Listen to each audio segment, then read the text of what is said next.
Observamos el mundo para comprenderlo y para poder evolucionar. La inteligencia nos ha permitido forjar herramientas para comprender lo pequeño y lo infinitamente grande. Desde hace más de un siglo, psicólogos, biólogos, genetistas y neurocientíficos la diseccionan, la analizan y la miden. Hemos inventado los ordenadores y caminado sobre la Luna. Pero contrariamente a lo que podríamos creer, nuestra inteligencia individual no ha aumentado. Hoy en día, la ciencia explora las diferentes facetas de nuestra inteligencia. Pero, ¿saben en realidad los científicos qué es la inteligencia?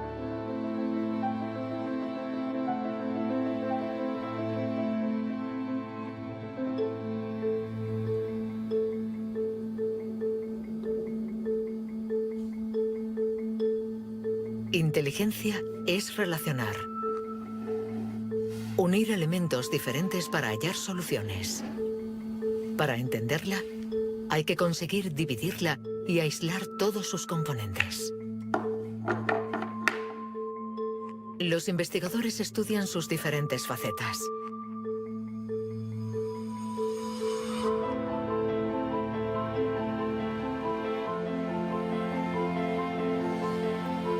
Para medir la inteligencia, una de las primeras propuestas ha sido medir la velocidad a la que reacciona el cerebro. Este es el método que el profesor Ten-Yanuis ha utilizado. Él ha comparado nuestro tiempo de reacción con el de nuestros ancestros. Y los resultados de su estudio no nos favorecen.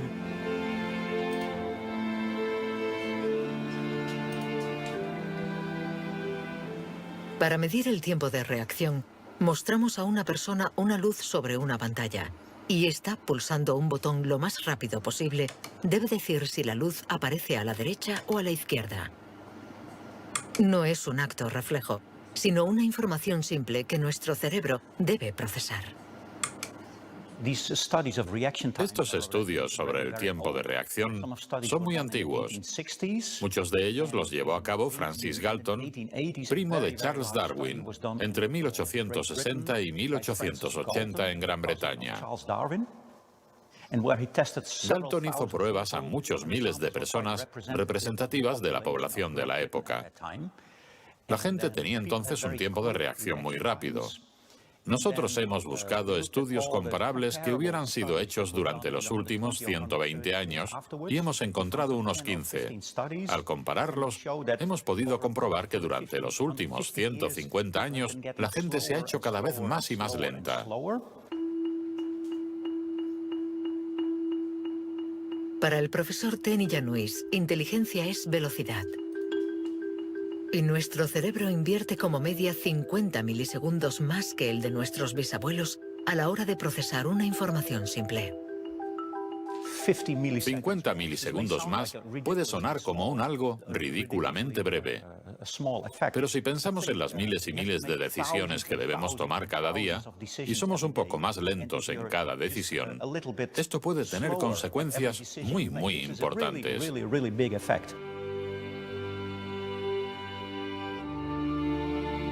El profesor Ten-Yanuis está convencido de que somos menos inteligentes que en el siglo XIX.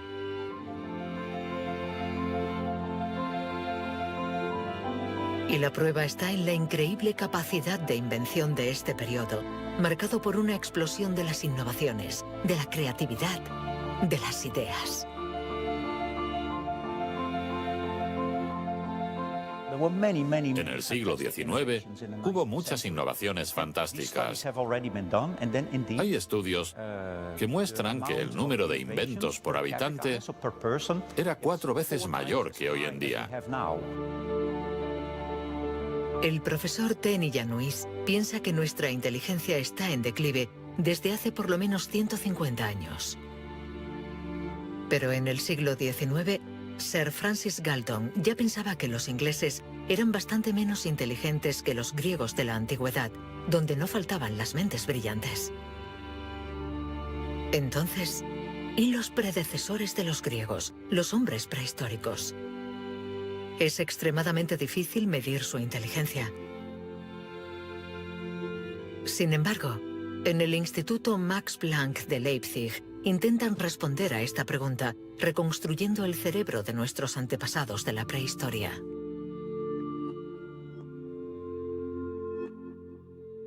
La paleoneurología es una ciencia muy frustrante, porque su objeto de estudio es casi inexistente. No hay cerebros fósiles. Lo que sí tenemos es la caja que contenía este cerebro.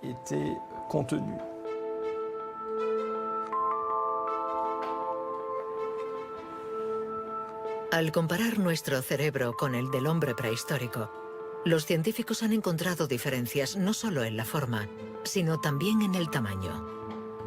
Algunos de estos individuos tenían un cerebro más grande que el nuestro. Sabiendo que todo lo que somos, todo lo que pensamos, nuestros recuerdos, la personalidad, las emociones, el lenguaje, todo depende de este órgano, entonces, ¿es que la inteligencia está relacionada con el tamaño? Sería absurdo pensar que no hay relación entre el tamaño del cerebro y la complejidad de los comportamientos, es decir, la inteligencia. Esto lo vemos en el reino animal. Los animales llamados más inteligentes, en particular los cetáceos y algunos tipos de delfines, por ejemplo, tienen cerebros muy grandes, con un gran número de neuronas. Por lo tanto, encontramos en ellos algo que también encontramos en los grandes primates y en el hombre.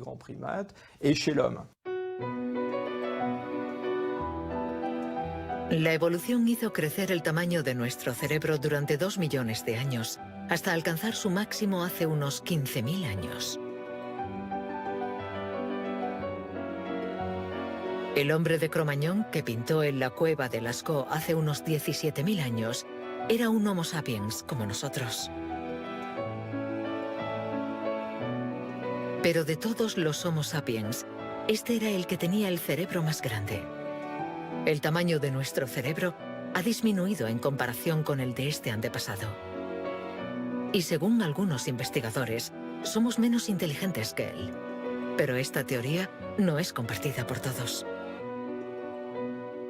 Yo no creo que haya una inteligencia que se pueda medir con una regla y decir que nuestro reciente antepasado era igual o más o menos inteligente. El hombre de Cro-Magnon tenía la inteligencia que necesitaba para sobrevivir en su mundo, pero no para trabajar en un banco. ¿Más inteligente? ¿Menos inteligente? Cuando intentamos medir la inteligencia, todo se complica.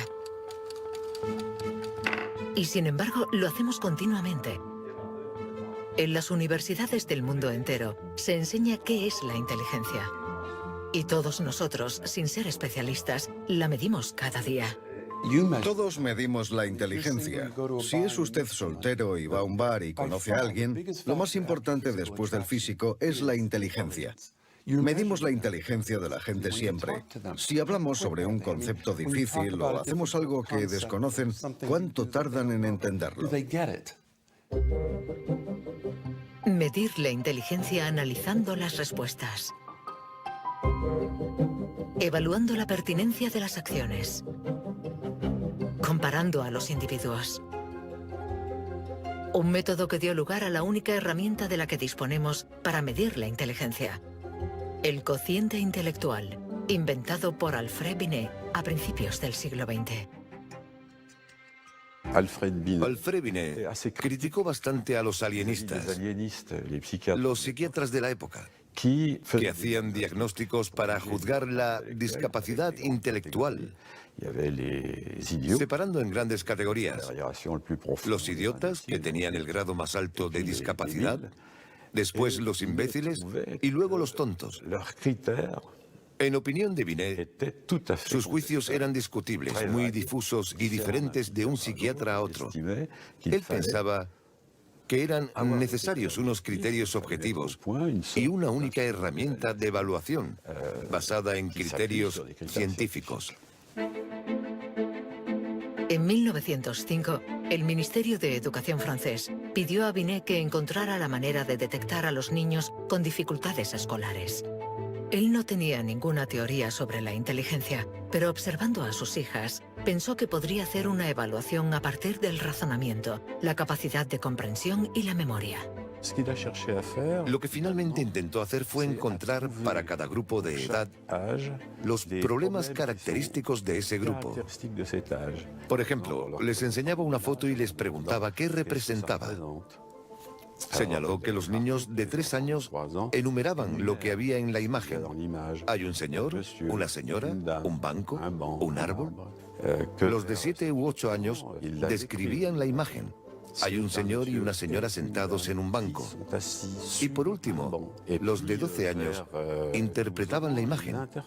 ¿Están tristes? ¿O bien el señor está enfermo? Y cosas así.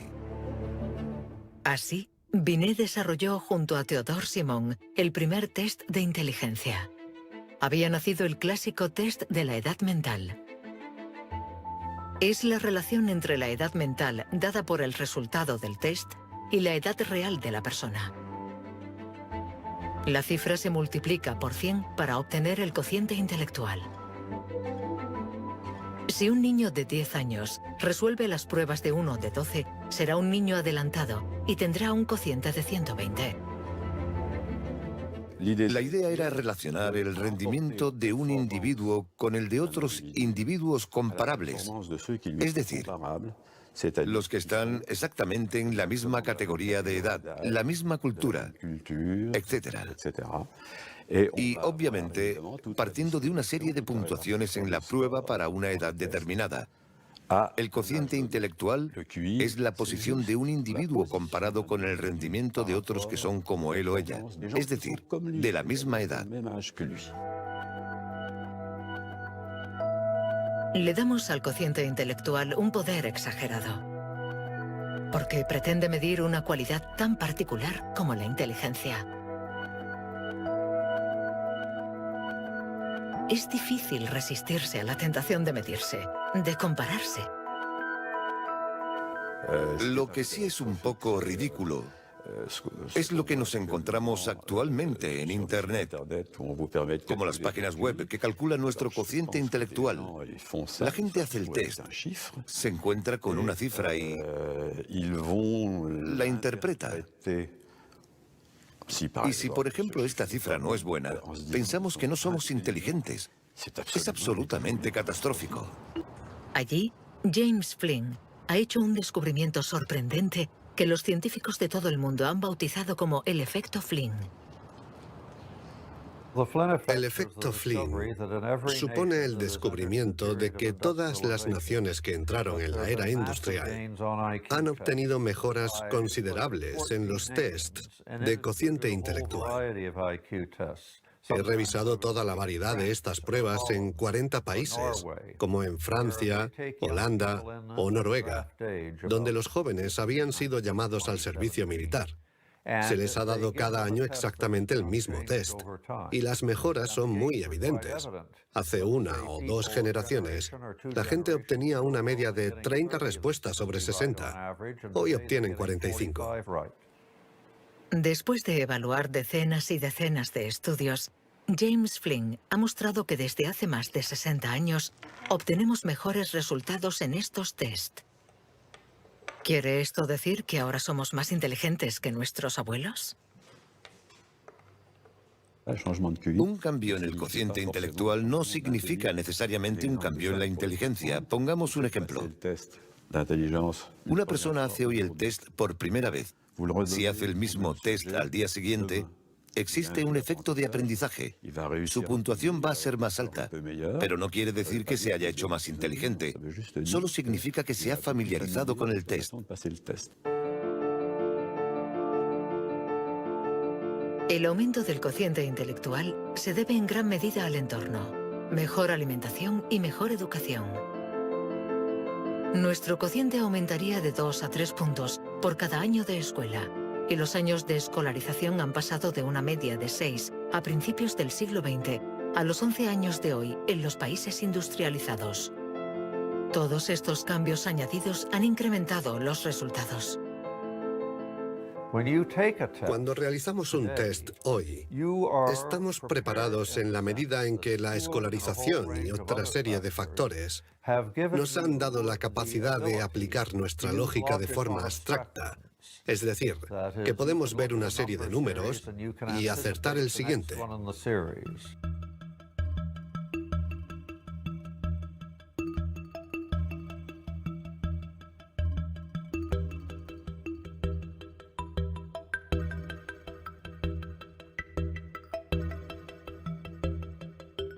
En cuanto a la inteligencia, no hay que fiarse de las apariencias. Tener mejores resultados en estos test no implica que seamos más inteligentes. Se trata solamente de que estamos mejor preparados para pasar el test. Nuestra inteligencia es como un músculo que entrenamos para obtener de él todo su potencial, y con el entrenamiento podemos alcanzar nuestros límites.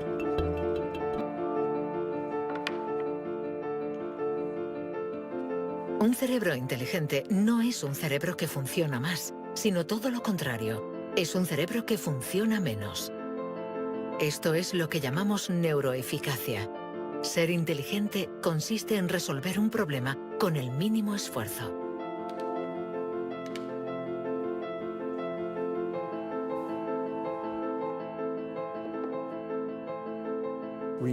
Si recordamos la primera vez que condujimos un coche, el primer día en un gran aparcamiento vacío, con alguien sentado a nuestro lado, girando el volante y pensando, ahora tengo que frenar. Sin embargo, hoy conducimos en medio del tráfico de una ciudad desconocida y aún así podemos charlar con los acompañantes, porque nuestro cerebro es ahora mucho más eficaz. Por lo tanto, un alto nivel de inteligencia no está necesariamente ligado a un cerebro que trabaja más, sino a una transmisión más eficaz de la información entre las zonas importantes del cerebro. Barbara Demnex, endocrinóloga del Museo de Historia Natural de París, estudia cómo nuestra inteligencia está amenazada por uno de los azotes del siglo XXI, la contaminación. En cualquier parte del mundo donde vivas, estarás expuesto a ciertas sustancias químicas que interfieren en el funcionamiento de la hormona tiroidea. Esta es la hormona producida por la glándula tiroides que está en la base del cuello. Es necesaria para el desarrollo del cerebro desde las primeras etapas del feto hasta una edad más avanzada como la mía, para asegurar el mantenimiento de las funciones mentales, incluida la mielinización. La Autoridad Europea de Seguridad Alimentaria ha analizado 297 pesticidas. Entre ellos, más de 100 afectan al funcionamiento de la hormona tiroidea, como el bisfenol A, el PCB y los productos ignífugos. Productos químicos con los que estamos en contacto a diario. El equipo de Barbara Demnex ha demostrado que estos productos bloquean los receptores específicos de la hormona tiroidea de cada una de las células cerebrales, y los efectos son considerables. Hay una evidencia sólida. Los científicos hemos observado los niveles de exposición en las madres. Se han comparado diferentes niveles de exposición y hemos visto que los niveles más elevados estaban asociados a una pérdida de 5 a 6 puntos de cociente intelectual en sus hijos. Cierto es que la mayoría de nosotros no percibimos la diferencia, pero es evidente que 5 puntos menos de cociente intelectual pueden suponer una gran diferencia en cuanto al éxito escolar o al éxito en la vida. Y saberlo puede ser muy preocupante para los padres.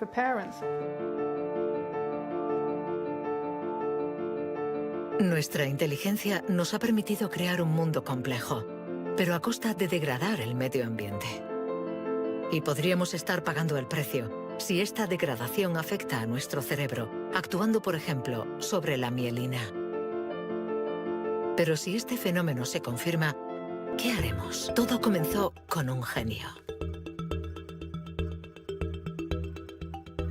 En abril de 1955, en el Hospital Princeton de New Jersey, el patólogo Thomas Harvey dirigió la autopsia de Albert Einstein. El 18 de abril, a las 8 de la mañana, decidió robar el cerebro del hombre considerado como la encarnación del genio. Pretendía examinar este preciado órgano para encontrar el secreto de la inteligencia. Después de esconderlo en su casa durante 27 años, autorizó a otros científicos a examinarlo. Estos descubrieron en el cerebro de Einstein lo que podría ser el secreto de su inteligencia. El cerebro de Albert Einstein fue examinado para ver qué era lo que lo hacía más inteligente, y no pudieron encontrar ninguna diferencia en el número de neuronas ni en el tamaño.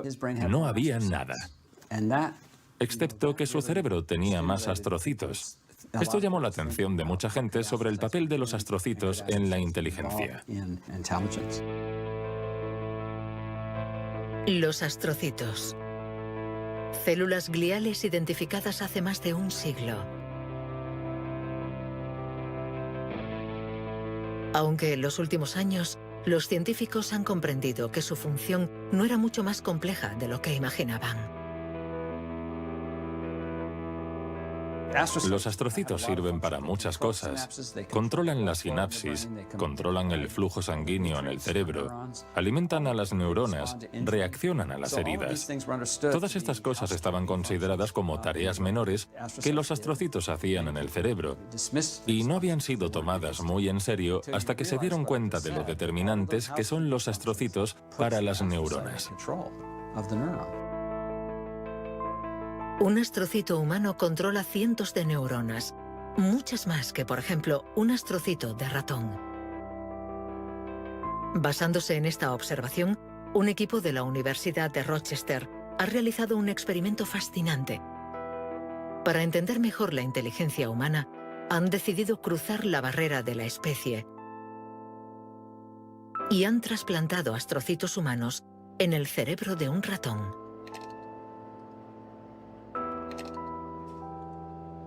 Hemos trasplantado astrocitos humanos en ratones, y el trasplante invadió literalmente todo su cerebro. Cuando lo revisamos un mes después, pudimos ver que allí donde habíamos realizado el injerto, este ocupaba un lugar discreto. Un año más tarde, todo el cerebro se había injertado a sí mismo. Todas sus células habían sido literalmente reemplazadas por células humanas. Y nos dimos cuenta de que estos ratones tenían más memoria y más capacidad de aprendizaje que los no injertados.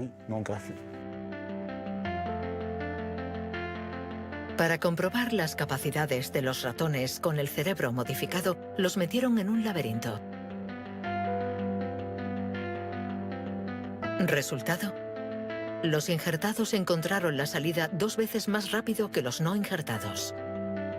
Este experimento no deja lugar a dudas. Los astrocitos favorecen la memoria y el aprendizaje. Juegan un papel clave en nuestra inteligencia.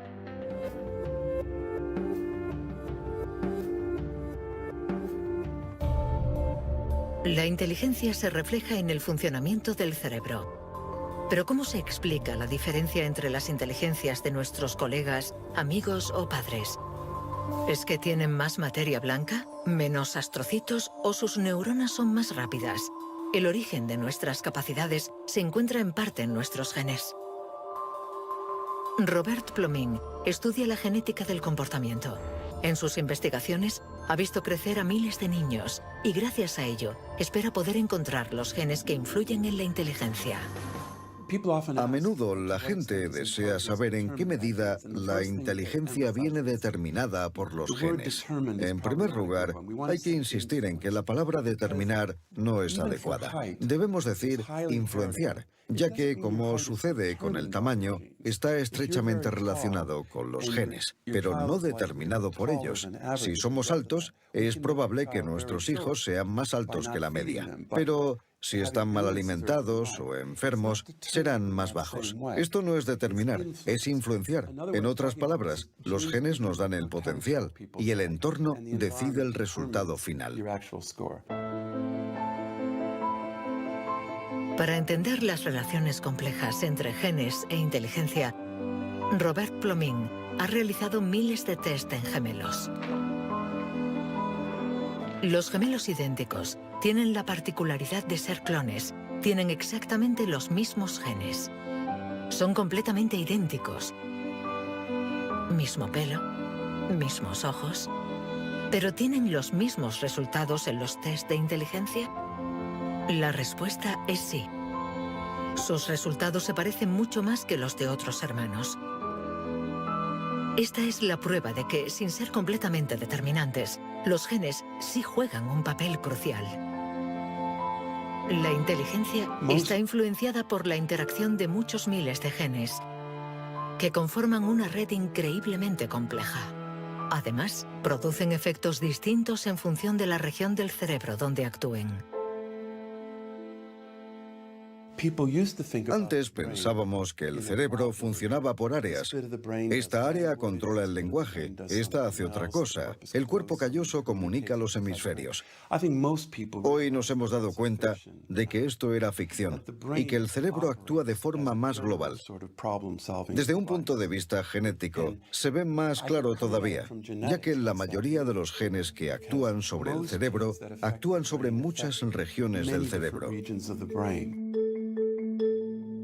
Paso a paso, vamos entendiendo nuestra inteligencia. Los científicos afinan las herramientas para medirla, pero la cuestión es cómo las vamos a utilizar.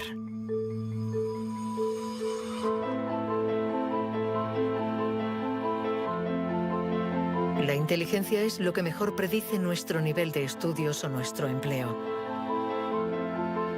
Por lo tanto, hablar de la inteligencia es delicado, ya que tendemos a valorar, clasificar y jerarquizar con el riesgo a equivocarnos que conlleva. El error de razonamiento está en considerar que la inteligencia puede ser esencialmente hereditaria. Y esto nos ha llevado a divagaciones, en mi opinión, total y absolutamente ridículas. Por ejemplo, en 1924, creo, se votó en Estados Unidos una ley que restringía la inmigración mediante cupos, porque en los test daban resultados menos buenos. Y se suponía que los inmigrantes eran hereditariamente menos inteligentes. Se limitó, pues, su entrada al país para evitar un descenso en la media. Como sabemos, entraban por la isla de Ellis, frente a Nueva York, donde muchos de ellos eran devueltos, sobre todo aquellos que se anticiparon al auge del nazismo. Pienso especialmente en los judíos de Europa del Este que fueron expulsados por razones absolutamente estúpidas. Durante mucho tiempo, creímos que nuestro origen era determinante y que nuestra herencia controlaba nuestras vidas. Después, por suerte, la ciencia ha abandonado esta visión determinista. Joseph Skobanek sufre el síndrome de Asperger, una forma de autismo compatible con un cociente elevado. Graduado en ciencias políticas, doctor en filosofía y escritor, con 6 años no hablaba una palabra. Hoy habla 7 idiomas, entre ellos el hebreo, el árabe, el persa y el azerí. Yo formaba parte de esos niños cuyo destino era la basura. Durante mucho tiempo nos dijeron que las personas autistas eran deficientes intelectuales. Autismo llegó a ser casi sinónimo de discapacidad intelectual. Sin embargo, hoy sabemos que esto no es así. Toda sociedad humana necesita una jerarquía. Necesita gente que marque la diferencia. Y tendemos a resumirlo todo bajo un criterio único. En Estados Unidos, la calidad humana y las jerarquías se definen por el cociente intelectual. En Francia puede ser cualquier concurso administrativo. En la China imperial eran los famosos exámenes del mandarín. Pero todo esto reposa sobre una idea central y, sin embargo, errónea, la de que hay una única escala para medir la inteligencia de la humanidad. Y todo aquel que predica estas teorías se sitúa a sí mismo en lo más alto. La inteligencia como escala única de la humanidad. ¿Pero se puede definir lo humano desde una sola dimensión? ¿Podemos ser definidos tan solo por la inteligencia cuando ella misma tiene tantas facetas distintas?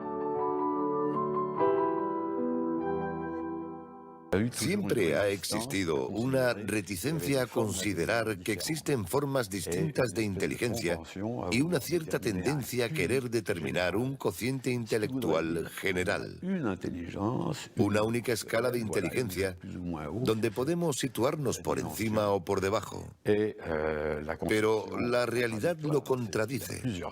Existen numerosas formas de inteligencia y podemos tener un nivel muy alto en algunas de ellas y un bajo nivel en otras. Esta idea estaba en los primeros estudios sobre la inteligencia. Hoy, los científicos ya han aceptado que sea cual sea el método utilizado, no van a conseguir medir la inteligencia con una escala única.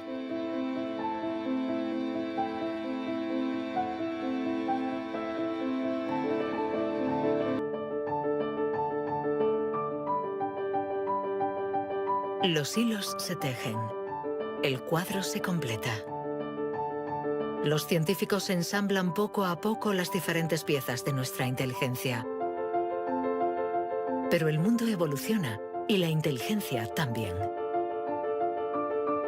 El cerebro está en permanente evolución y permite que la inteligencia se adapte a los problemas que debemos resolver, por múltiples y variados que estos sean.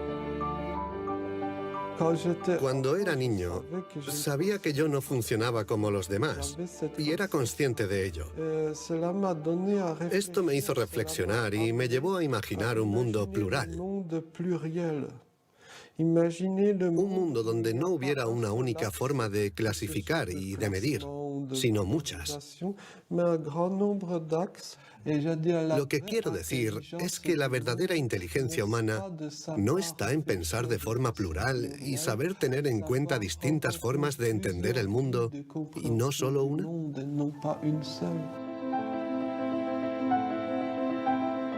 El papel de la ciencia no debe ser el de decir si somos más o menos inteligentes que nuestros vecinos o que nuestros antepasados, sino el de ayudarnos a entender cómo funciona nuestro cerebro. Así, sabremos cuidar nuestra inteligencia y también mejorarla para tejer hilos de unión entre nosotros y la diversidad que nos rodea.